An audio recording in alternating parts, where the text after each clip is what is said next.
नमस्ते, आदाब, सत श्री अकाल। स्वागत है आप सभी लोगों का एक इंपॉर्टेंट अपडेट में। अगर आप अपने करियर को एक नई दिशा देना चाहते हो, आप इस चिंता में हो कि यार मुझे अभी मेरा ग्रेजुएशन हो गया है और मुझे अब थोड़ा सा अपने घर के लिए कुछ करना है, एक अच्छी खासी नौकरी देखनी है, अच्छी कमाई जिससे हो सके और जिंदगी में सुकून रह सके, तो फिर मैं आपको बता दूं, आईबीपीएस ने रीजनल रूरल बैंक का नोटिफिकेशन आउट कर दिया है, जिसमें क्लर्क और पीओ, क्लर्क और ऑफिसर लेवल के 11,800 से ज्यादा वैकेंसीज है।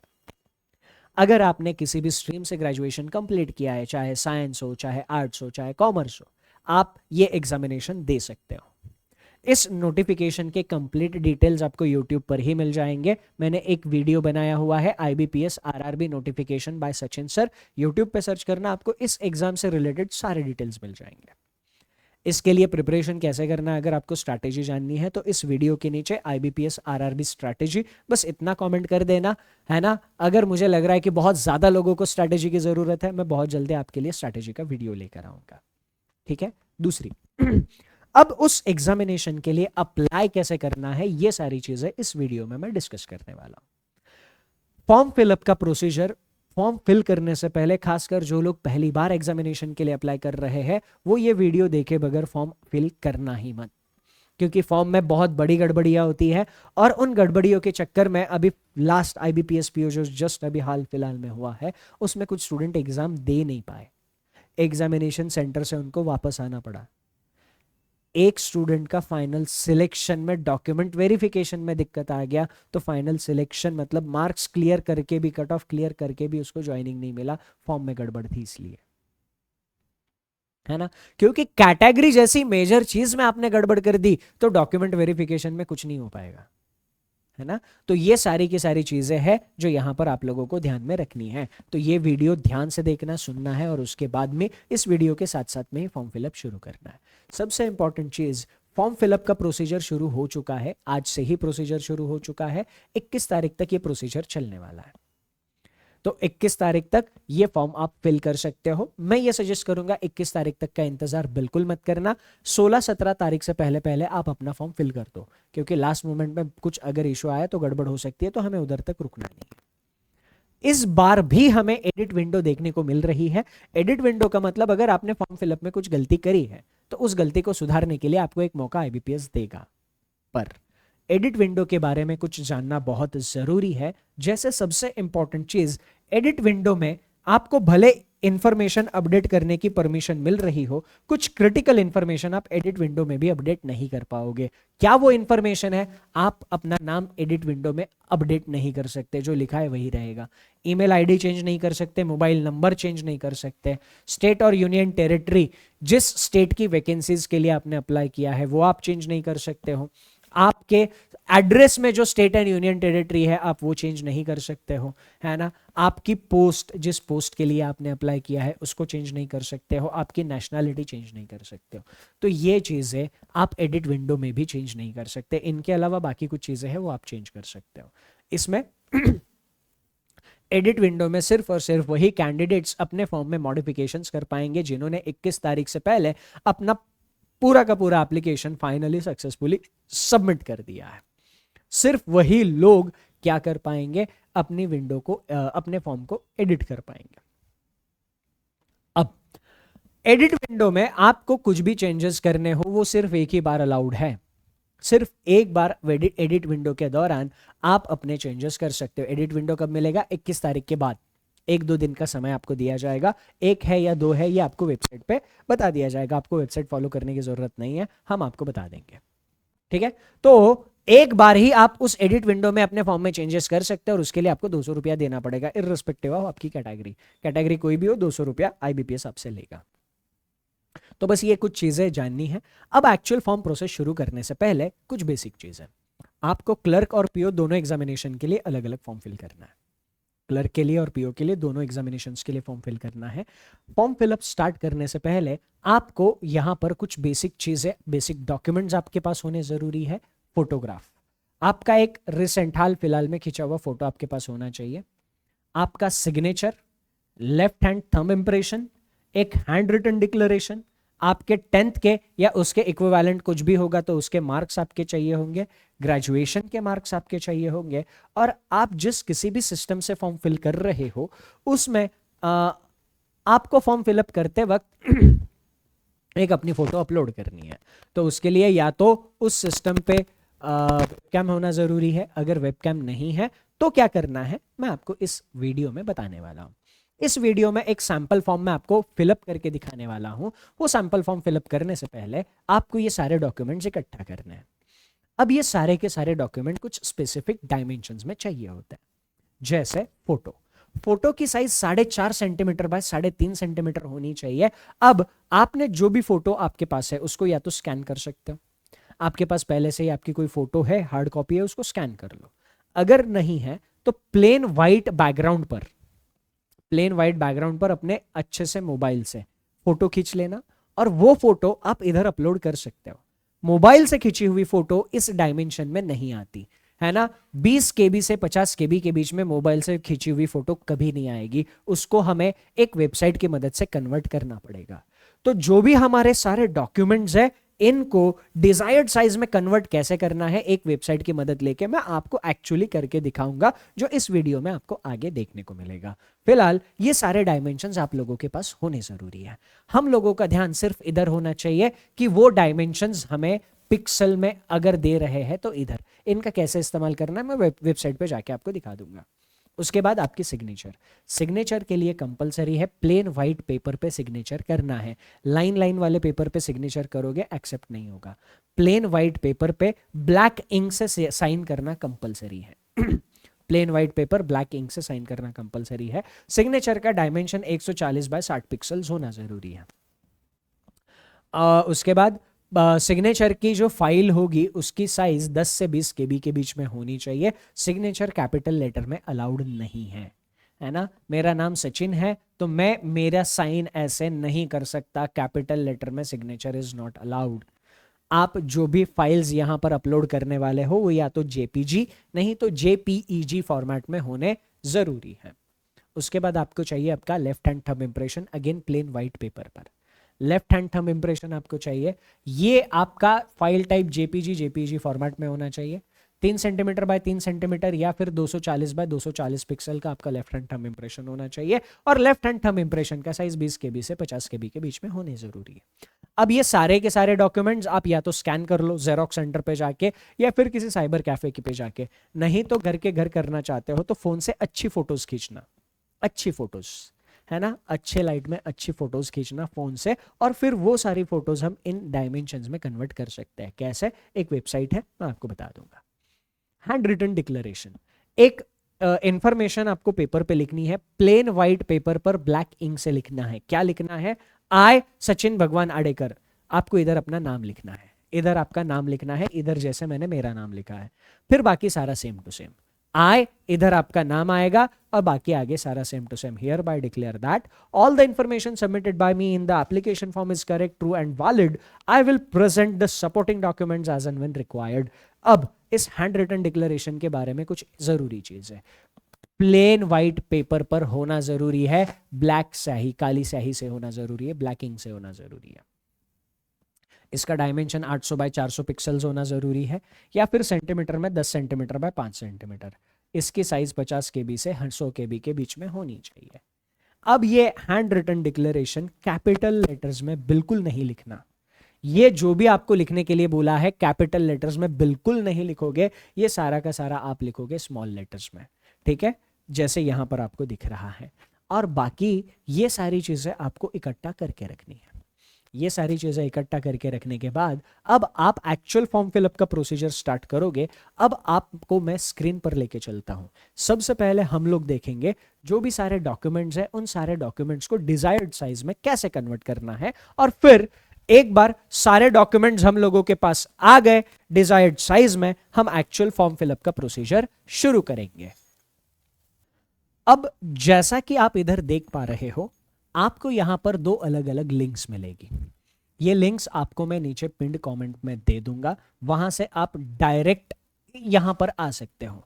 ये पहली लिंक है ऑफिस असिस्टेंट की पोस्ट को अप्लाई करने के लिए, यानी क्लर्क के लिए अप्लाई करना चाहते हो तो इस लिंक पर आपको क्लिक करना है, पीओ के लिए अप्लाई करना चाहते हो तो इस लिंक पर आपको क्लिक करना है। ठीक है, तो मैं आपको पीओ का एक सैंपल फॉर्म फिलअप करके दिखाने वाला हूं। जैसे ही आप पीओ वाले पे क्लिक करोगे आप इस पेज पर आ जाओगे। Click here for new registration पे क्लिक करके आप अपना फॉर्म फिलअप प्रोसीजर शुरू कर सकते हो। उससे पहले हम लोगों को सारे डॉक्यूमेंट्स इकट्ठा करके रखने, तो सारे डॉक्यूमेंट्स इकट्ठा करके रखने के लिए मैं आपको एक वेबसाइट सजेस्ट कर रहा हूं, और उस वेबसाइट का नाम है ये countingcharacters.com। ये वेबसाइट का नाम, अगेन ये वेबसाइट में का लिंक डायरेक्ट मैं आपको नीचे पिंड कमेंट में दे दूंगा, वहां से क्लिक करके आप डायरेक्ट इस वेबसाइट पर आ सकते हो। अब मैं यहां पर मेरा हाल फिलहाल में खींचा हुआ फोटो अपलोड करने वाला हूं। तो जैसे कि आप देख सकते हो मेरा फोटो मैंने यहां पे अपलोड कर दिया है।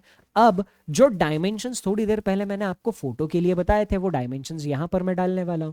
डायमेंशंस क्या थे फोटो के लिए? 200 बाय 230 पिक्सल्स। तो विड्थ में यहां पर आप आगे px देख रहे हो, यानी हमें सारे डायमेंशंस पिक्सल्स में डालने हैं, तो पिक्सल वाले डायमेंशंस में रेफर करूंगा। 200 पिक्सल्स बाय 230 पिक्सल्स। जैसे ही यहां पर मैं रिसाइज इमेज पे क्लिक करूंगा मेरी इमेज रिसाइज होके यहां पर मुझे मिल जाएगी। ओके, अब ये लाली लिपस्टिक का एडवर्टाइज मेरे को क्यों दिख रहा है पता नहीं, बट फिर भी ऐसे कुछ तो एडवर्टाइज दिखते रहेंगे, इग्नोर करना उसको। ठीक है, तो यहां पर आपके सामने इमेज रिसाइज होके आ गई है।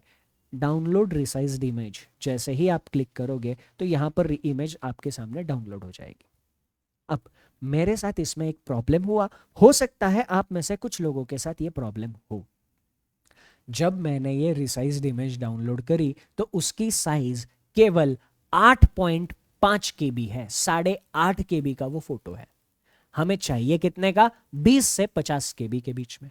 अब हो सकता है आप में से कुछ लोगों की साइज 20 से 50 KB के बीच में ना हो, कुछ लोगों की कम हो, कुछ लोगों की ज्यादा हो। जिन लोगों की साइज कम आएगी उन लोगों को डायमेंशंस प्रोपोर्शन में इंक्रीज करने हैं। हमारे ओरिजिनल डायमेंशंस 200 बाय 230 पिक्सल्स थे, तो मैं इधर 400 पिक्सल डालूंगा। मैंने डबल किया इधर, तो 230 का भी मुझे डबल करना पड़ेगा, तो मैं डबल में चेंज करूंगा, है ना। मेरी साइज कम थी, मुझे साइज बढ़ानी थी, बढ़ाने के लिए मैंने डायमेंशंस क्या कर दिए, इधर डायमेंशंस मैंने डबल कर दिए। तो डबल डायमेंशंस करने के बाद मेरे सामने फिर से मेरी इमेज रिसाइज होकर आ गई, और फिर ये मेरे को दिखा रहा है आईफोन का एडवर्टाइज। भाई साहब इतना पैसा नहीं है ना। तो अब मेरी फोटो जो मैंने यहां पर रिसाइज करी थी डाउनलोड करने के बाद 23.8 KB की हो चुकी है, यानी जो हमें डायमेंशन चाहिए थी उस डायमेंशन में आ चुकी है। अगर रिसाइज करने के बाद आपका डायमेंशन 50 KB से ज्यादा हो रहा हो तो आप दोनों जगह प्रोपोर्शन में चीजें कम कर सकते हो, इधर 100 डाल सकते हो और इधर 230 का आधा यानी आप 115 डाल सकते हो। तो ऐसे आप यहां प्रोपोर्शन में चीजें कम या बढ़ा सकते हो। तो अब ऐसे आपको फोटो, सिग्नेचर, उसके बाद थंब इंप्रेशन और hand declaration, hand written declaration, इन सब के लिए ये सारी चीजें करनी है। जब आप एक एक करके सारी चीजें इकट्ठा कर लोगे तब आपका एक्चुअल फॉर्म फिलिंग प्रोसेस यहां से शुरू होगा। आप जैसे ही इस लिंक पर क्लिक करोगे, ये लिंक आपको नीचे पिंड कमेंट में मिल रहा है, यहां पे जैसे ही आप क्लिक करोगे यहां पे आपका रजिस्ट्रेशन प्रोसीजर शुरू हो जाएगा। इधर आपको सारी इंफॉर्मेशन फिलअप करनी है, फिर आगे 7 नेक्स्ट पे क्लिक करना है। तो जल्दी से आप अपनी सारी इंफॉर्मेशन फिल करके नेक्स्ट पेज पर आ जाइए, मैं वहां पर आप लोगों का इंतजार करता हूं। तो जैसे ही आपने सारी इंफॉर्मेशन सक्सेसफुली कंप्लीट फिल कर दी होगी और उसके बाद आपने यहाँ पर 7 नेक्स्ट पे क्लिक करा होगा तो यहाँ पर आपसे एक कंफर्मेशन डायलॉग बॉक्स आ जाएगा। वो आपसे पूछेगा कि भाई साहब आप वाकई में आगे जाना चाहते हो क्या। ओके पे क्लिक करो और आगे चलो। जैसे ही आप आगे चलोगे यहाँ पर हमें वो चीज़ें सारी अपलोड करनी होगी। सबसे पहले हम लोगों को क्या अपलोड करना है? सबसे पहले हमें अपना फोटो अपलोड करना है। ठीक है, तो फोटो अपलोड करने के लिए हम लोगों को क्या करना है? इधर ब्राउज पे क्लिक करना है। ब्राउज पे क्लिक करने के बाद आपने जो भी कन्वर्ट किया हुआ फोटो है, थोड़ी देर पहले हमने कन्वर्ट किया था, उसको अपलोड करना है। जैसे ही आप उसको अपलोड करोगे वो यहां पे दिखना शुरू हो जाएगा। तो वो फोटो अपलोड करने के बाद अब यहां पर आपको क्या करना है? क्रॉस वेरीफाई करना है कि ये फोटो आपका ही है। अब इसके दो तरीके हैं। आप जिस सिस्टम से फॉर्म फिल कर रहे हो उसके ऊपर वेबकैम है तो आप कैप्चर फोटो पे क्लिक कर सकते हो। अगर उस पे वेबकैम नहीं है तो इधर क्लिक करना, क्लिक हियर टू स्कैन। ये बारकोड आपके सामने आ जाएगा। अपने फ़ोन का कैमरा खोल लो। फ़ोन का कैमरा खोलने के बाद उस फोन कैमरे के अंदर ये बारकोड बस स्कैन करो। जैसे ही आप अपने फ़ोन के कैमरे में बारकोड स्कैन करोगे, आपको एक लिंक उधर मिल जाएगी। उस लिंक पे क्लिक करोगे, आप एक वेबसाइट पर पहुंच जाओगे। तो वहां पर कैप्चर फोटो में जाना है और आपको एक बहुत प्यारा सा सेल्फी वहां पे जाके लेना है। आप लोगों से बात करते करते ये मैंने सेल्फी अपलोड कर दी है, ठीक। तो ये देखो, अभी आप लोगों से बात करते करते मैंने मेरा फोटो वेरीफाई भी कर दिया। अब वो फोटो आपको इधर दिख जाएगा जो आपने अपलोड करा है ना। तो ये जैसे ही वेरीफाई हो जाएगा, आई कंफर्म पे आपको क्लिक करना है और आगे आपको चलना है सिग्नेचर पे। आपने जो साइन अपना कन्वर्ट किया है वो साइन यहाँ पे अपलोड करना है। जैसे ही साइन अपलोड हो जाएगा, आई कंफर्म पे क्लिक करके आप बढ़ोगे आगे, ठीक है। अब यहाँ पर आपको अपनी बेसिक डिटेल्स फिलअप करनी है, जो कि आपके बेसिक डिटेल्स है। यहाँ पर फटाफट फिलअप कर दीजिएगा और आप नेक्स्ट पेज पर आ जाइएगा। वहाँ पर मैं आप लोगों का इंतज़ार करूँगा। अब यहाँ पर आप लोगों को अटेम्प्ट चूज करने होंगे। Have you appeared for RRB earlier? अगर आपने इससे पहले अपीयर किया ही नहीं है तो नो पे क्लिक करके आगे चले जाना, कोई दिक्कत नहीं है। अगर आपने इससे पहले अपीयर किया है तो एस पे क्लिक करना। अब कितने अटेम्प्ट्स दिए हैं और कौन कौन से अटेम्प्ट्स दिए हैं, यहाँ पर आपको वो सारे एग्जाम सिलेक्ट करने होंगे। मल्टीपल एग्जाम सिलेक्ट करने के लिए कंट्रोल प्रेस करके रखना है और इधर आप मल्टीपल एग्जाम सिलेक्ट कर सकते हो। जैसे अभी फॉर एग्जाम्पल मैंने 4 एग्जामिनेशन इधर सिलेक्ट कर लिए हैं, तो अटेम्प्ट में मैं यहाँ पर 4 लिखूंगा और आगे चलूंगा। तो इस तरीके से आप अपने अटेम्प्ट्स यहाँ पर दे सकते हो। अब जैसे ही आप आगे के पेज पर आ जाओगे, यहाँ पर आपको अपनी एजुकेशनल क्वालिफिकेशन फिल करनी है। तो एजुकेशनल क्वालिफिकेशन में 10th और उसके इक्विवेलेंट सारी की सारी चीज़ें आपको यहाँ पर फिल करनी है। एजुकेशनल क्वालिफिकेशन फिल करने के बाद आपको यहाँ पर, अभी जिस स्टेट से मैं महाराष्ट्र से सैम्पल फॉर्म फिल कर रहा हूँ, तो इधर महाराष्ट्र की लोकल लैंग्वेज आपको देखने को मिलेगी। तो ये लोकल लैंग्वेज आती है कि नहीं, इधर आपको चूज करना है। तो लोकल लैंग्वेज आती है, पढ़ी है कि हमने, whether local language of the state was studied in the standard 8 और above, any level above 8 in the government recognise board education. आपने 8वीं या 8वीं से आगे कभी मराठी पढ़ी है? अगर हाँ तो यस, पढ़ी है। उसका प्रूफ क्या है? आपके मार्कशीट में उसके मार्क्स होने ज़रूरी है। तो जैसा मैंने करा है, तो यहाँ पर मैं यस करके मराठी क्लिक करूँगा, आगे चलूँगा। अब आपको कंप्यूटर का नॉलेज है क्या? अब ये कंप्यूटर का नॉलेज डिजायरेबल बोला गया है। अगर आपको कंप्यूटर का नॉलेज है तो उसके क्या क्या प्रूफ है? आपने कभी स्कूल में, हाई स्कूल में, कॉलेज में कंप्यूटर पढ़ा है तो आप ये चूज कर सकते हो, यस करके ये चूज कर सकते हो। आपकी डिग्री ही कंप्यूटर में है, एमसीएस बीसीएस किया है, कंप्यूटर इंजीनियरिंग करा है, तो फिर कोई दिक्कत ही नहीं है। या फिर आपके पास कंप्यूटर का कोई सर्टिफिकेट है जो आपने किसी एक रिकॉग्नाइज्ड इंस्टीट्यूट से किया है, तो आप यस करके इनमें से कुछ भी चूज कर सकते हो। अगर आपके पास नो है तो आप सिंपली नो चूज कर सकते हो, ठीक है। बट उसमें आपको रिजल्ट, डॉक्यूमेंट वेरिफिकेशन से पहले आपके पास कोई ना कोई सर्टिफिकेट होना जरूरी होगा उसमें, ठीक है। तो ये बाकी की सारी इंफॉर्मेशन फिल करके आप जल्दी से आगे आ जाइए, वहां पे मैं आपका इंतजार कर रहा हूं। अब जैसे ही आप 7 नेक्स्ट करके अगले पेज पर आ जाओगे, अगले पेज पर आपको यहाँ पर देखने को मिलेगा ये कुछ चेक बॉक्सेस। आपका सारा का सारा फॉर्म का कॉपी आपको यहाँ पे देखने को मिलेगा, तो वो फॉर्म की कॉपी आप चेक कर सकते हो अपने रेफरेंस के लिए। और वो कॉपी चेक करने के बाद आपको यहाँ पर फाइनल सबमिशन करना है। तो यहाँ पे आई एग्री पे क्लिक करना है आपको। अब इन दोनों में से किसी एक चेक बॉक्स को चेक करना है, दूसरे या तीसरे। I confirm that my name as filled by me in the application form exactly matches with the name in the ID proof. जो ID प्रूफ आप एग्जामिनेशन सेंटर पे ले जाने वाले हो, उस ID प्रूफ में जो नाम है एग्जैक्ट वही नाम आपने फॉर्म में फिल करा है, तो ये चेक बॉक्स टिक करना। अगर नहीं, आपके नाम में कुछ चेंजेस होंगे और उसके लिए जो भी डॉक्यूमेंट्री प्रूफ होंगे आप सेंटर पे लेके जाने के लिए जा रहे हो, तो ये बॉक्स चूज करना। नाम सेम है तो ये चेक बॉक्सेस टिक करना। और ये आखिरी तो कंपलसरी है ही। ये करने के बाद कंप्लीट रजिस्ट्रेशन पे क्लिक करना है। कंप्लीट रजिस्ट्रेशन पे क्लिक करने के बाद आप इसके बाद जो पेमेंट विंडो है वहां पर पहुंच जाओगे। पेमेंट विंडो से पहले आपको यहाँ पर कुछ चीज़ें अपलोड करनी होगी, जैसे लेफ्ट हैंड थंब इम्प्रेशन। तो जो हम लोगों ने चेंज कन्वर्ट करा हुआ है उसको यहाँ पर हम लोग अपलोड कर देंगे। हैंड रिटन डिक्लेरेशन जो हमने लिखा हुआ है, हैंड रिटन डिक्लेरेशन, वो हम लोग यहाँ पर अपलोड कर देंगे और उसके बाद हमारे 10th का मार्कशीट यहाँ पर हम लोग उसको अपलोड कर देंगे। फाइल पीडीएफ फॉर्मेट में होनी ज़रूरी है, तो 10th की मार्कशीट आपके पास पीडीएफ फॉर्मेट में होनी ज़रूरी है। तो पीडीएफ फॉर्मेट, चलो मैं इसको पीडीएफ में कन्वर्ट करके अपलोड कर देता हूँ, तब तक आप अपना जुगाड़ कर लो। अब ये भी हो सकता है कि आपके पास आपके 10th के मार्कशीट का पीडीएफ ना हो, तो उसके लिए आपको इस वेबसाइट पर आना है। इसका भी लिंक मैं आपको नीचे कमेंट, पिंड कमेंट में दे दूंगा। ठीक है, सिलेक्ट जेपीजी इमेजेस पर क्लिक करना है। सिलेक्ट जेपीजी इमेजेस पर क्लिक करने के बाद आपका जो भी 10th का रिजल्ट होगा उसके ऊपर उसको आपको चूज करना है। वो चूज करने के बाद आपको उसको कन्वर्ट टू पीडीएफ पे क्लिक करना है। जैसे ही आप कन्वर्ट टू पीडीएफ क्लिक करोगे, आपका रिजल्ट पीडीएफ फॉर्मेट में अवेलेबल हो जाएगा, जिसको आप डाउनलोड कर सकते हो। अब ये डाउनलोड किया हुआ रिजल्ट आप यहाँ पे अपलोड कर देना, सारी की सारी चीज़ें आसानी से हो जाएगी। ठीक है, ओके, चलो ओके। तो उस वेबसाइट की मदद से हमने अपने रिजल्ट को पीडीएफ में कन्वर्ट कर लिया है। अब जो पीडीएफ है वो पीडीएफ यहाँ पर हम लोग अपलोड कर देंगे। ठीक है, उसके बाद आई कंफर्म पे आप क्लिक करोगे। ये हैंड रिटन डिक्लेरेशन मेरा ही है। एंड डिजी लॉकर, अगर आप अपने डिजी लॉकर का एक्सेस देना चाहते हो तो ही इधर यस करना, ये कंपलसरी नहीं है। मैं इस पर नो क्लिक कर रहा हूँ, मुझे मेरे डिजी लॉकर का एक्सेस नहीं देना है। ठीक है, तो ये आप हमारे ऊपर है। डिजी लॉकर का एक्सेस नहीं देते हैं तो वहाँ पर आपको अपने आईडी प्रूफ का जेरोक्स और ओरिजिनल आईडी प्रूफ लेके जाना होगा। अब यहाँ पर 7 नेक्स्ट करके आप आगे चल लेना। इसके आगे बस आपको पेमेंट कम करना है।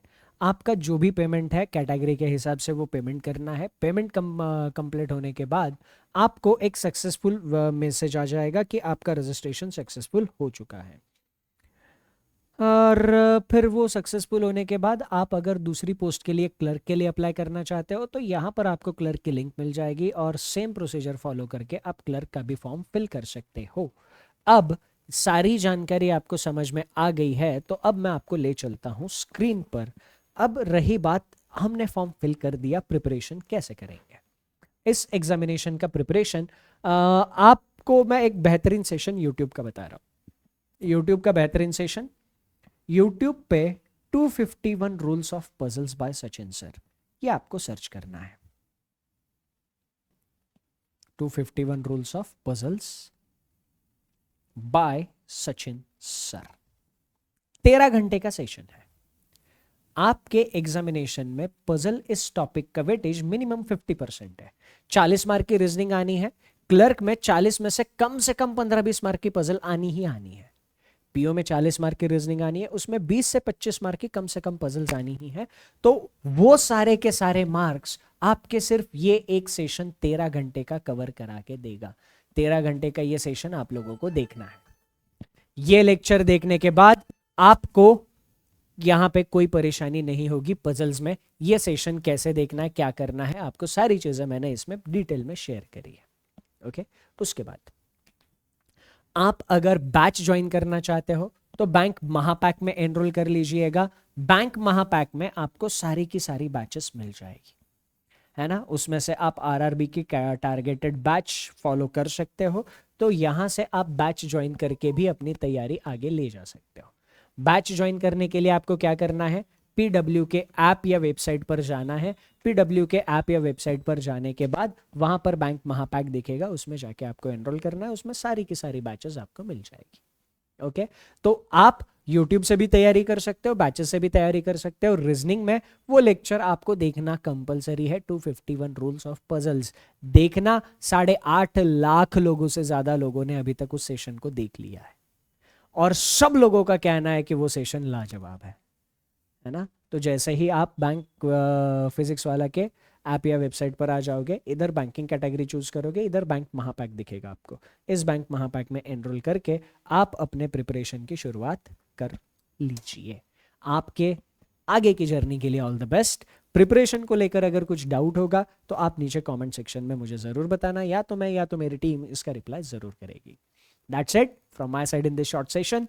Thank you, take care, and सबसे important, enjoy your time. Bye bye.